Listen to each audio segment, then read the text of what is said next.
Bonjour à tous, bienvenue dans cette nouvelle vidéo. Alors aujourd'hui, j'aimerais répondre à une petite question que certains d'entre vous se posent peut-être et qui est: est-ce que si je reçois des photos ou des vidéos sexy de ma partenaire, je dois considérer ça comme du porno?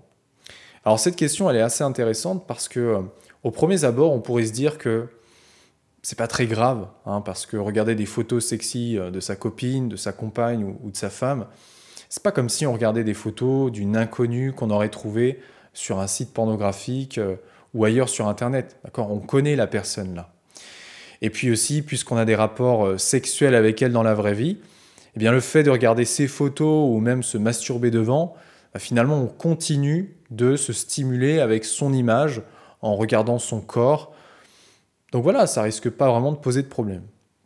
Donc en théorie, ça semble pas vraiment être très grave de regarder des photos ou des vidéos sexy de sa partenaire.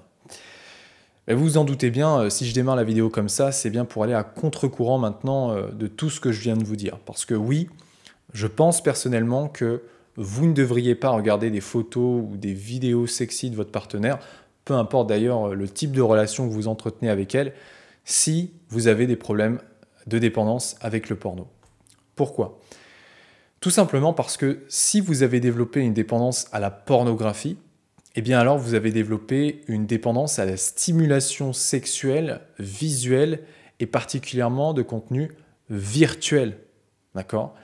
Et le truc, c'est que vous avez beau savoir que vous regardez une photo ou une vidéo érotique ou pornographique de votre partenaire, la partie de votre cerveau qui est responsable de votre addiction, elle fait aucune différence entre ce type de contenu et le contenu que vous pouvez retrouver sur des sites pornographiques.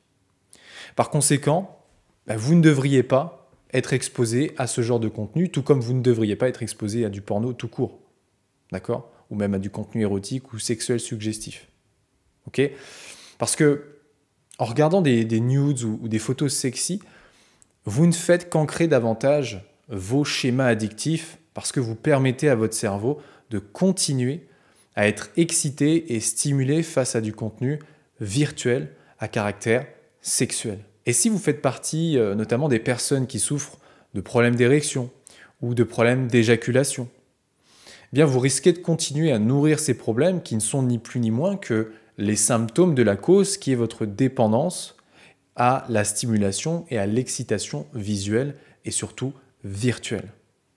Donc si vous voulez guérir de ces problèmes-là, si vous voulez retrouver par exemple des érections en béton, si vous voulez réussir à atteindre l'orgasme avec votre partenaire sans penser à du porno ou sans avoir à ce qu'elle vous termine avec la main, la réalité c'est que vous devez arrêter de nourrir votre cerveau de contenu virtuel sexuel.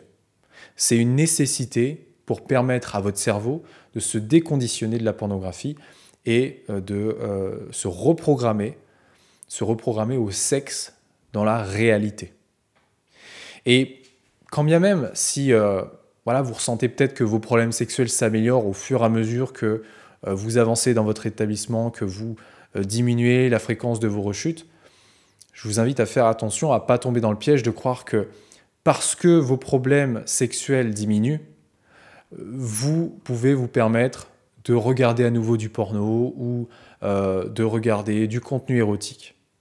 Parce que en raisonnant de cette manière, vous risquez de faire marche arrière progressivement et de retrouver vos problèmes sexuels. Ok ? Voilà, c'était une courte vidéo pour vous éclairer un petit peu plus à ce sujet. Maintenant, si aujourd'hui vous rencontrez des difficultés à arrêter totalement le porno et à guérir de vos problèmes sexuels, je vous propose d'aller plus loin de 3 manières différentes. La première, vous pouvez vous inscrire à ma formation gratuite dans laquelle je vous présente 10 façons d'arrêter le porno. La seconde, vous pouvez rejoindre la communauté GBP qui est mon groupe Facebook privé et anonyme. Et la troisième, vous pouvez réserver un appel découverte pour que je puisse personnellement vous aider à trouver des solutions par rapport aux problématiques que vous rencontrez. Je vous mettrai tous les liens en description de la vidéo. Si la vidéo vous a plu, je vous serais très reconnaissant de la liker, de la partager, de me laisser un commentaire pour me dire ce que vous en avez pensé. Moi, je vous dis gardez le cap sur vos objectifs et à très bientôt. Bye.